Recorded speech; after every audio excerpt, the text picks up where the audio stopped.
Bienvenue dans Terrienne, l'actualité sur la condition des femmes dans le monde. Cette semaine, nous nous penchons sur une maladie de femmes vue par les hommes.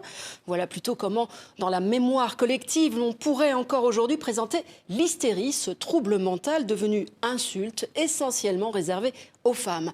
Dans son ouvrage, l'autrice et psychologue Isabelle Siak cherche à mettre fin à 3 millénaires d'une construction patriarcale, car l'hystérie, vraie souffrance psychique, n'a ni genre ni âge.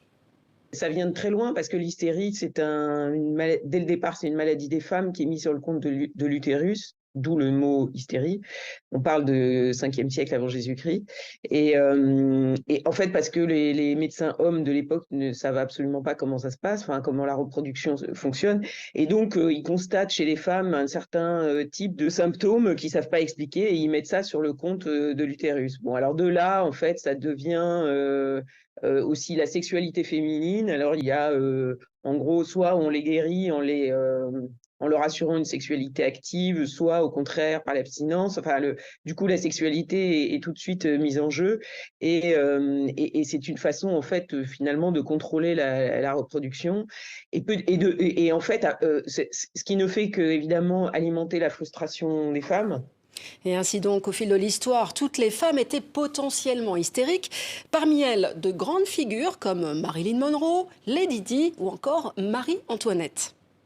Marie-Antoinette reste dans l'histoire comme un personnage hystérique au sens où elle est très suggestible, elle est très sensible au regard des autres. Enfin, il y a une espèce de continuum, on va dire, entre Marie-Antoinette et Lady Di, enfin Diana, ou une femme comme ça qui est très exposée, mais qui en même temps ne s'appartient pas du tout, parce que justement elle est très exposée et qu'en même temps c'est pas elle qui est aux premières loges, c'est-à-dire c'est pas elle qui a le pouvoir. Finalement, son seul pouvoir, c'est ce qu'elle représente.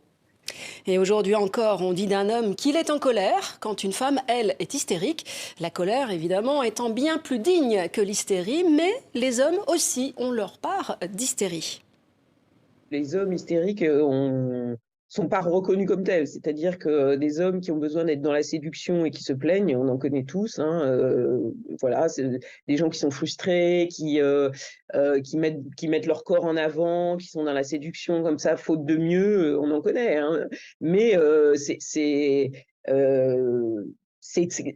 pas viril, quoi. Donc c'est un peu compliqué finalement de reconnaître que bah voilà, toutes les femmes ne sont pas hystériques et il y a plein d'hommes qui souffrent d'hystérie. Voilà un dossier à retrouver sur le site de Terrienne. À la semaine prochaine.